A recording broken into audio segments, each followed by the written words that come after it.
Very glad to have you here today at the June 11th Management Committee meeting. I can't believe it's already almost middle of June. But we have a full house today, which is kind of awesome because we've always got so many busy schedules. It's great to have everybody here today.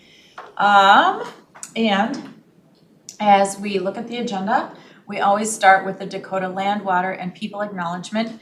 Again, this group has agreed that we will be doing these quarterly. So I would just ask everybody here that has the agenda before them and everybody watching at home to just acknowledge that those words and the importance of them. And then we'll read them at a future meeting out loud. And then with that, we'll just call the meeting to order.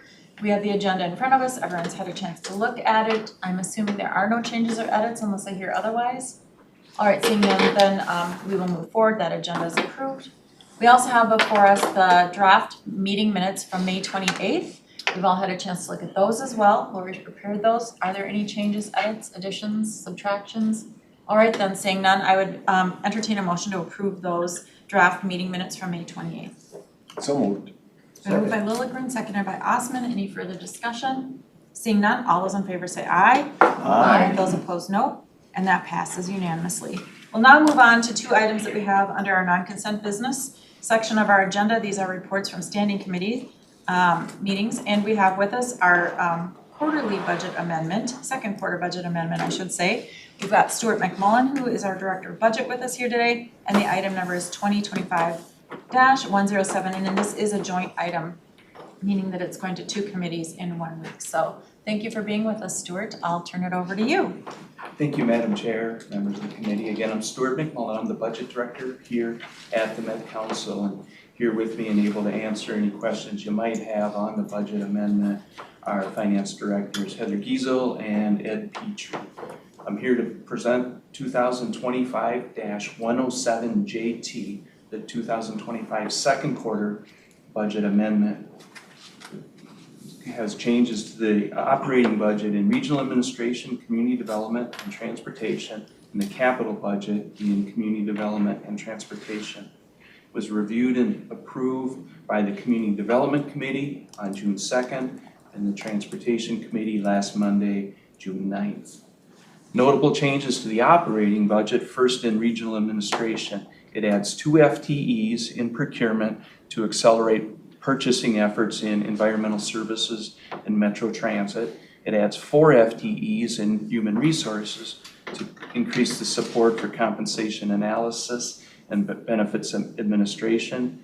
It adds $9 million to the IS budget for additional consulting efforts as staff augmentation as vacancies are filled and new positions are hired for.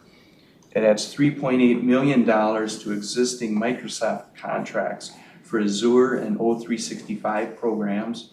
And it adds additional funding for consulting efforts in data security, staff culture development, and community development. These changes and their allocations are then incorporated into the Metro Transit, environmental services, and community development operating budgets. In community development, it adds $500,000 for local planning assistance grants. And in transportation, the amendment updates the motor vehicle sales tax transportation budget and the regional sales tax budget for the state's February 2025 economic forecast. The current budget was based on the November 2024 forecast, and this forecast added small amounts of revenue to both MVEST and the regional transportation sales tax. Notable changes to the capital budget include adding $140 million in Metro Transit in funds from Hennepin County and the federal government for the Green Line Extension Project, and in MTS bringing in $1.4 million in MVEST funds to the contracted services capital budget and replacing the same amount of federal funds that will go into the contracted services operating budgets. The individual projects and their changes are outlined in the attached tables 9 and table 11. Motion is that the Metropolitan Council authorizes the 2025 unified budget as amended and in accordance with the attached tables. That's Great, summary. thank you. I appreciate that overview. Are there any questions? All right. Well, thank you for your hard work on this. There's a lot going on in this amendment, and it will go to the full council on the 25th. 5th. Okay. With that, I would entertain a motion to, that the Metropolitan Council authorizes the 2025 unified budget as amended and in accordance with the attached tables that we've received in our report today. So moved. Moved by Barber, is there a second? Second. Seconded by Osman. Any further discussion? Seeing none, all those in favor say aye. Aye. Those opposed, no. And that passes unanimously. So I'm just gonna take some chair liberty here, and Ed, is he still here? Ed, would you just come on up? I hear you're retiring, and so I don't know I'm how. sorry, Ed, I didn't do that. Yeah, that's because I'm on I transportation embarrassed and him on Monday. I learn things now, so I just want the community to know, in case you hadn't heard, Ed will be retiring. And Ed, July 1st. July 1st. July 1st. Wow. So we'll get you maybe at one more council meeting for this item, but on behalf of the management committee, I just want to express my deep felt gratitude, thanks, and acknowledgement of all of your expertise over the years here at the council. You have a fantastic team. You are a shining star on that team. I think a lot of the work that you do underpins the great work, of course, that happens at the council. And I don't know what we'll do without you, but hopefully you'll be doing way more fun things, and your to-do list and your bucket list is great. So I don't know if you want to say anything, but we just want to acknowledge that we appreciate you. I just want to thank you. I've been here, it'll be 24 years and 9 months. So you were just like 20 when you I started? was a wee babe when I started. No, I want to thank you. It's been a pleasure. It's really been a pleasure working at the council. I've learned a lot, and I still remember, I always tell the story, I still remember the very first day I started. Mark Furman hired me. And I hadn't started, I was actually going through my second round of interviews. And I was in Mark's office, and his office would overlook Caring and Sharing Hands, so you see the buses going up the hill. And Mark said, well, Ed, he said, what do you see out there? There were 4 buses going up the hill.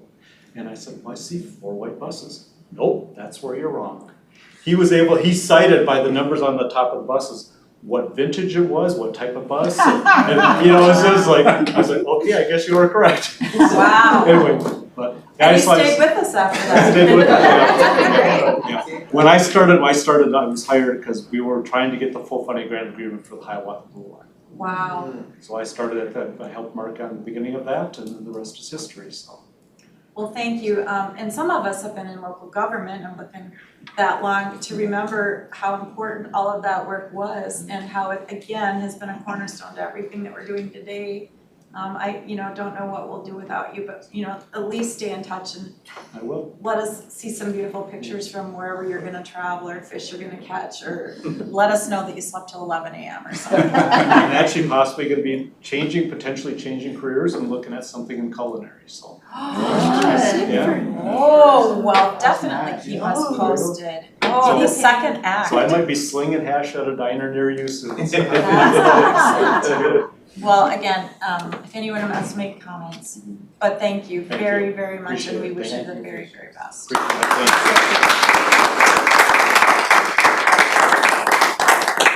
All right, well, you have to follow that. Yeah, it's a tough one. Yeah, so, That's a tough one. our next item on the non-consent business part of the agenda is 2025-144, and it's Metropolitan Council Builders Risk Property Insurance Program, and I'll turn it over to our Deputy Administrator and our Deputy Regional Administrator and Enterprise Risk Officer. Those are all important titles. So thanks, Bill.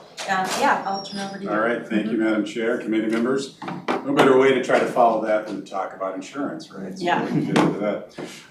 So Chair, committee members, this is a business item seeking authorization for an insurance premium related to our council's Builders Risk Insurance Program, which is provided by Liberty Mutual, in an amount not to exceed $782,000. So a builder's risk insurance policy, it's a type of a policy, it's related to construction projects.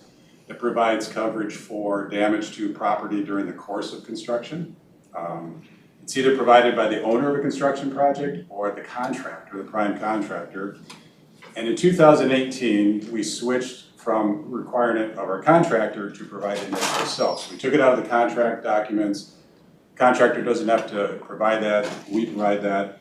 So we provide what's called a blanket builder's risk program. So every quarter, we report our construction projects to the carrier, and then at the end of the year, we pay a premium for it. So we have automatic coverage.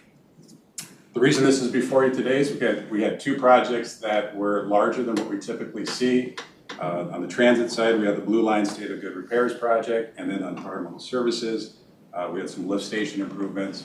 Those two projects, the size of those pushed that up over the signature authority, which is why it's before you today.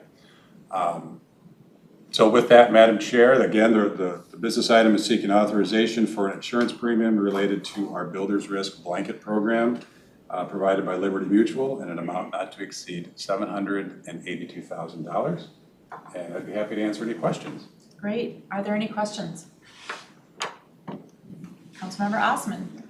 Thank you very much. I just want to know, are these premium just tied to these two projects only? Chair Johnson, Committee Member Osman, great question. No, this is the two that stuck out. These are the two largest ones, but there are probably, I'd have to look to see how many projects run through this program, but I would say annually it's like 300 to 400 million a year in construction projects. There's probably 30, 40 that are going through this. So those two were higher than what the others are. That just pushes up over the limit. Thank you. And what would happen if just a project got delayed as the premium will increase later on or the same amount? If the project was delayed, a lot of it depends on what the cause of the delay is, but we do have delay and startup built into this program. And considering this is the only other business item, I can talk a little bit about why we switched in 2018. Yeah. Not that I'm going to fill this for another half an hour, but we switched this just for that reason. In 2018, we switched to us providing insurance, which gives us coverage certainty, so we know exactly what the policy provides. Either way, we were paying the premium. Either we buy it directly or we have the contractor put it in their bid and it gets passed on to us. So we switched for coverage certainty. We found that working with our broker back then, we actually get a better rate than a lot of contractors can get just because of our purchasing power and the amount of insurance that we buy on an annual basis. And the last piece is it really levels the playing field for contractors because a large contractor has the same purchasing power, may have greater purchasing power compared to a smaller contractor. So we remove that requirement, level the playing field. We pay the same thing, we pay for the insurance anyway. So we get coverage certainty at a lower rate and we level the playing field for contractors. It was really a no-brainer when we did that. So, but if there is a delay, back to your question, if there is a delay, we do have coverage for that if it's caused by a loss that's covered by the policy. Thank you. Great questions, thank you. Anything else? All right then, seeing none. Again, the recommendation is that the Metropolitan Council authorizes the insurance premium related to the council's Builder Risk Property Insurance Program provided by Liberty Mutual in an amount not to exceed $782,000. Is there a motion? So move. Moved by Osman, is there a second? Second. Seconded by Cedarburg, any further discussion? Seeing none, all those in favor say aye. Aye. And those opposed, no, and that passes unanimously. With that, we've come to the end of our agenda. Are there any other items that should be coming before the meeting today? Seeing none, meeting adjourned. Thank you, everyone. Thank you.